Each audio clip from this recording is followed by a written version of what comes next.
Hey everybody, I'm Joey and today I'm back with another bite-sized cooking tip. Today we're going to talk about the difference between pork loin versus pork tenderloin. They sound similar but they're different. You're not going to want to miss this. Now follow me and let's check it out.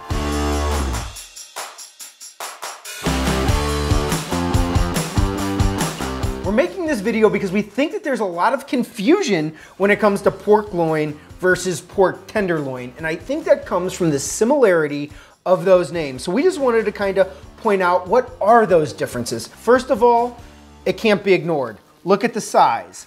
This right here is a pork loin. This thing weighs about 12.5 pounds. Right over here, we have a pork tenderloin. As you can see, it is noticeably smaller than this pork loin, but there are other differences as well. So you'll often see this big old Flintstone cut of meat. I mean, look at this thing. Look at it, would you?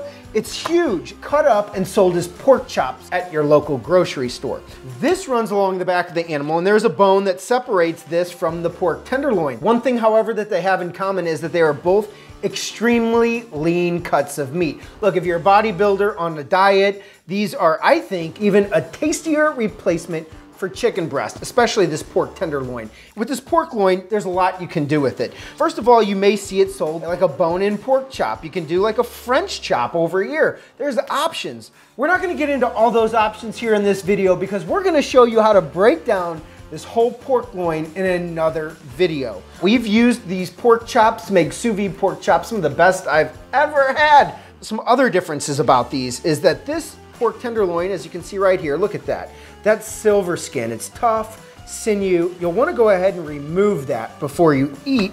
Whereas over here, what you're looking at is some really tasty fat cap. You can use this pork loin. We did actually a stuffed roast with some cheese and chimichurri on this channel. It's really tasty. We're also dealing with literally different muscle groups here. So in my experience, pork tenderloin takes really well to high heat. You can cook it just like this, or you can cut it up into medallions for an even faster cook. One of the big differences I feel like I gotta mention about this One of the differences I gotta mention while smacking this meat is the price point. In all seriousness, this is 12.5 pounds. I purchased this for $16. That's economical. That will feed a family for like a couple bucks, and we're gonna get a lot of meals out of this. This one is by no means expensive, but it is more expensive than this right over here. Look, if you wanna learn how to master this monster right here, stay tuned, because we're gonna show you how to break it down in another Biteseez video. Look, if you guys like this video, you know the drill. Go ahead and hit that big thumbs up like button, or even better, subscribe to our channel and turn on those notifications